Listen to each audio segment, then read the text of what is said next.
Hello, and welcome back to another episode of the TED in Your Head podcast. I am your host, Ted Moreno, certified clinical hypnotherapist and coach. And in this podcast, we seek to free ourselves from those things that hold us back so we can pursue a powerful path of personal transformation. And that is what it's all about. If that's something you want to talk about, I will tell you how to get in touch with me at the end of our podcast today. But for now, let's get into today's show, the title of which is The Most Powerful Belief is I Belong Here. Start with a short little story. Going back to when I was about 7 years old, I was in church with my dad, just sitting there. Everything was fine until my nose started to run. Now, I had allergies as a kid, nothing serious, so I always carried a clump of Kleenex with me. So I reached into my pocket, I pulled out my Kleenex clump, wiped my nose, but it still kept running.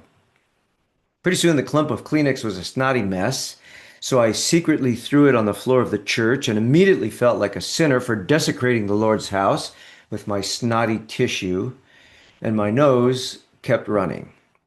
If I had had a long sleeve shirt, I would have wiped it on my sleeve, but I had a short sleeve shirt. I tried wiping my nose on my bare skin on the back of my hand, but that was really gross, and I started to feel really miserable because my nose kept running. So what I started doing was squeezing all the snot from my nose into my hand and wiping it underneath my pant leg. Soon, my pant leg was wet and snotty, and I almost started crying. I was so unhappy. My dad noticed my discomfort and he said, "What's going on?" And I told him with tears in my eyes, Dad, I'm so sorry. My nose keeps running. I don't know what to do. So he reached into his back pocket and he gave me his handkerchief, and that solved the problem. And after church, he asked me, "Why didn't you tell me?" And I think I might have said something like, I didn't want to bother him, something like that. But looking back, the truth is that I didn't feel I was allowed to ask for what I needed. Like, what I needed didn't matter. The church was more important. Not talking was more important. Not bothering my dad was more important than my discomfort. He had 8 kids and he seemed like he was bothered a lot. And that's how I felt as a kid. Now, maybe your childhood was different, but I know I'm not the only one that felt this way as a kid. Now, I had and still have decent, hardworking parents, and I'm grateful. But the messages I got as a kid from the world around me went something like this: Who do you think you are? You're not special. Don't call attention to yourself. Don't toot your own horn. Stay in your lane. Follow the rules. Don't be a bother. Don't take more than your share. You only get what you deserve. Don't rock the boat. And I think if you look for the hidden meaning behind these messages, I think it comes down to two very disempowering ideas. Number one, what you think and say doesn't matter, and what you want and need doesn't matter.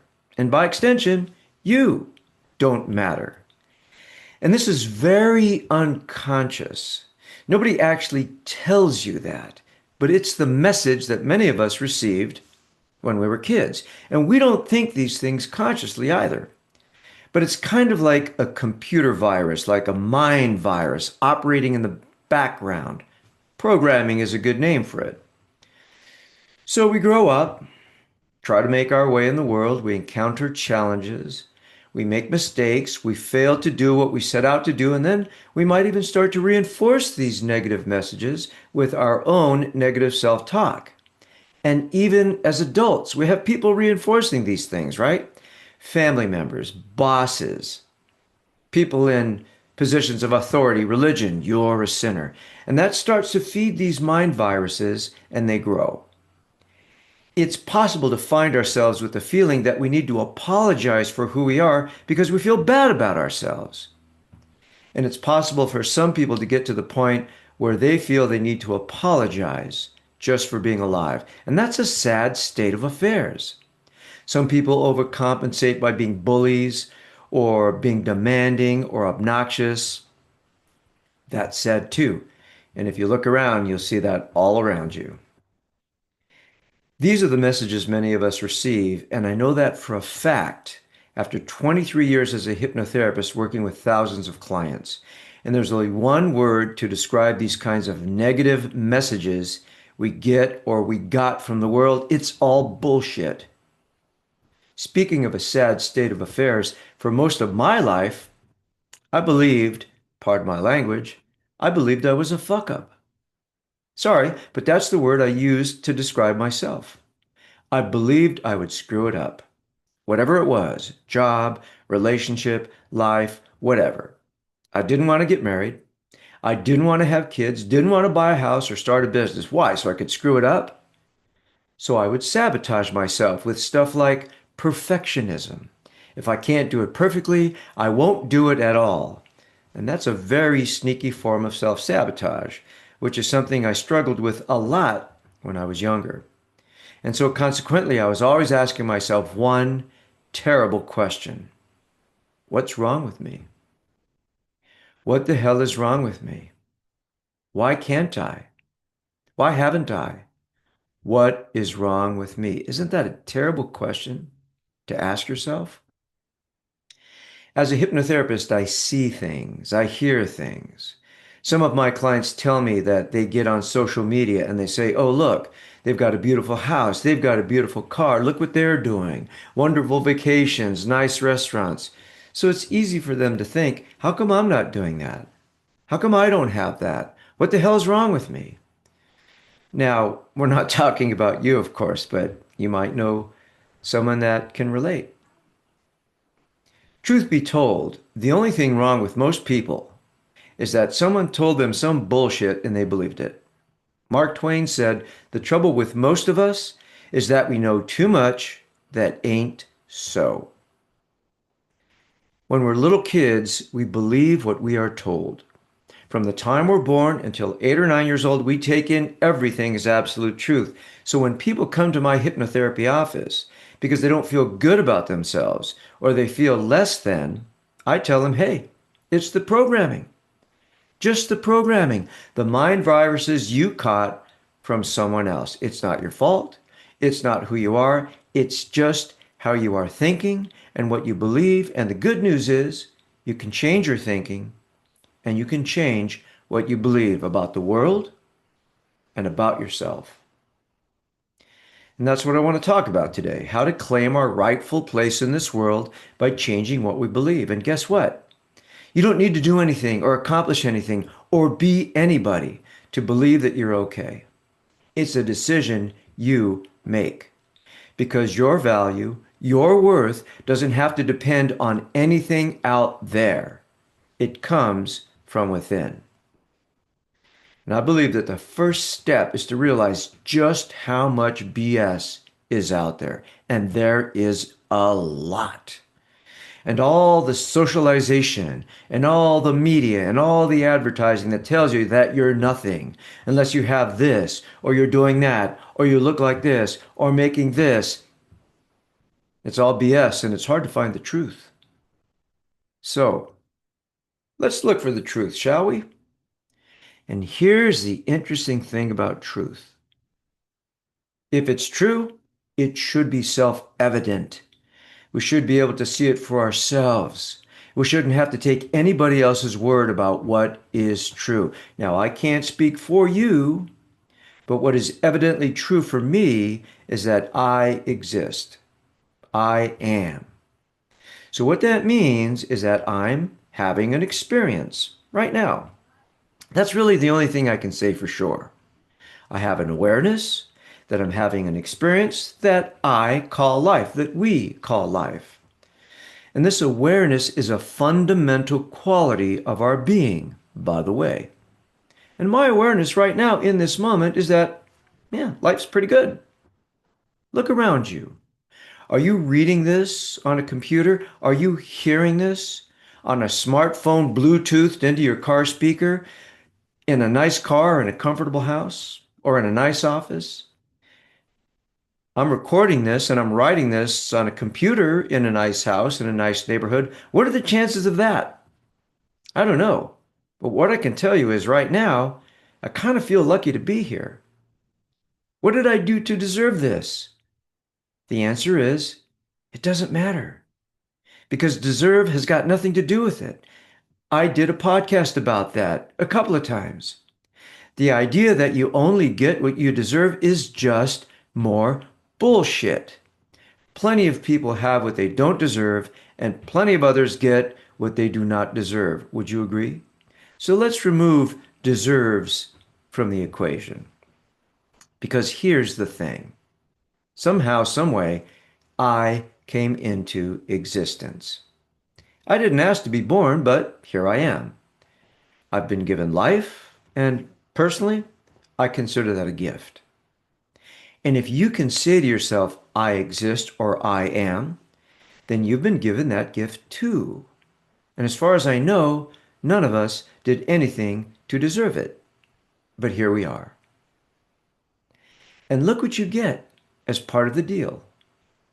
For most of us, eyes to see, a mouth to taste, a nose to smell, ears to hear, a heart to feel, a brain to think. And so, just by virtue of being born, you get the sun, the moon, the stars, the sea.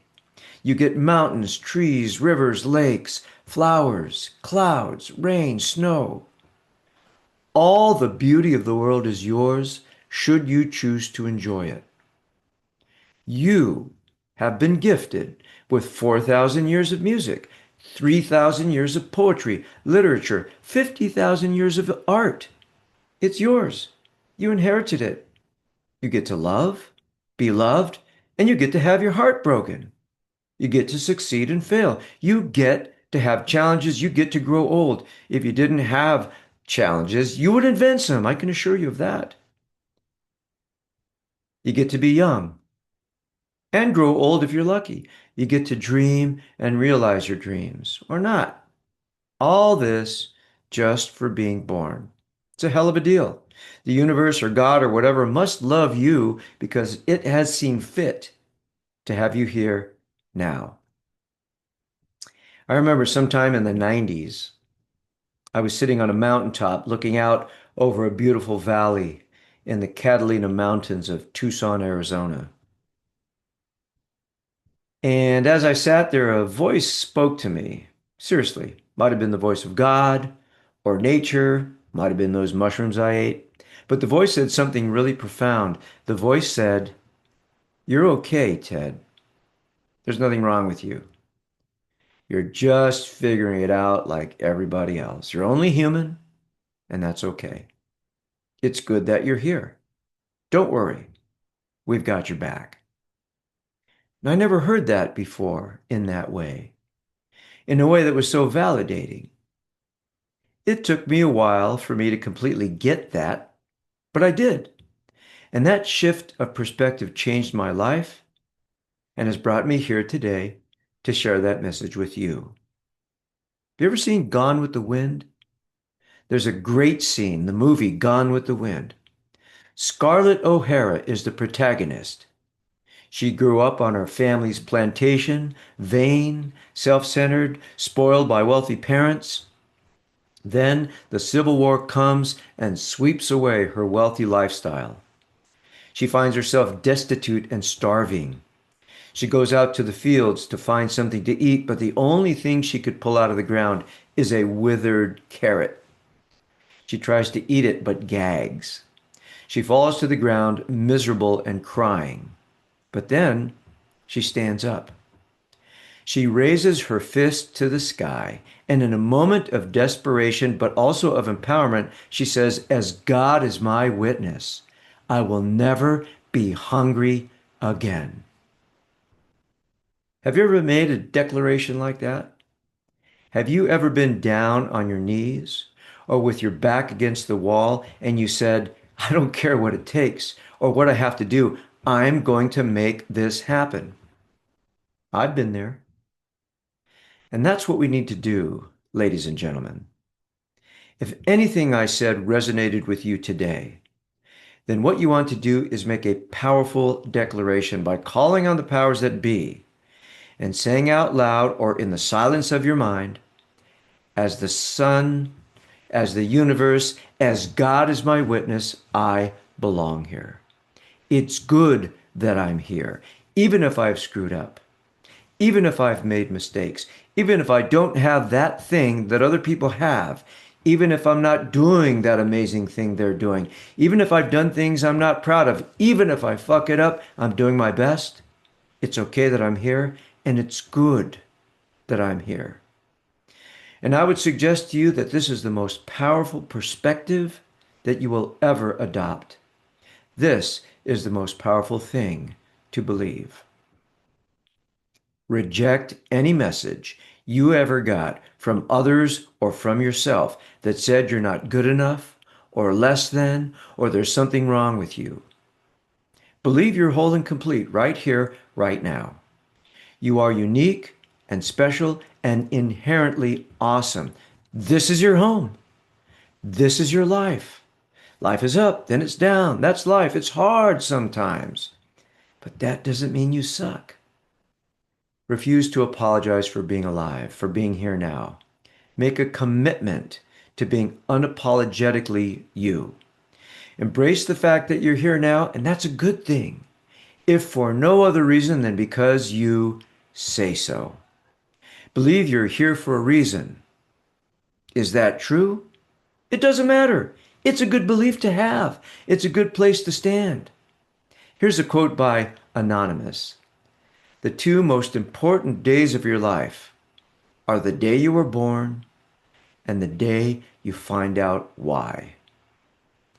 Do what you can to stake your claim to all the joy and happiness and wonder and awe that you can get your hands on.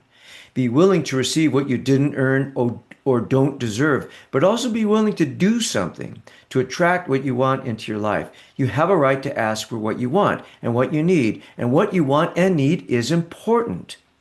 Life itself is a gift given to you for reasons we don't understand, and we don't have to. Here's another quote for you. We have a responsibility to love ourselves. If we don't, we are contributing to the world's problems. So true. Marianne Williamson said that in her book, A Return to Love. Here's another quote from that book, and I'm sure you've heard this quote. Our deepest fear is not that we are inadequate. Our deepest fear is that we are powerful beyond measure. It is our light, not our darkness, that most frightens us. Do whatever you can to liberate yourself from fear, from the bad things that happened in the past, and from the BS. Do what you can to love and care for yourself.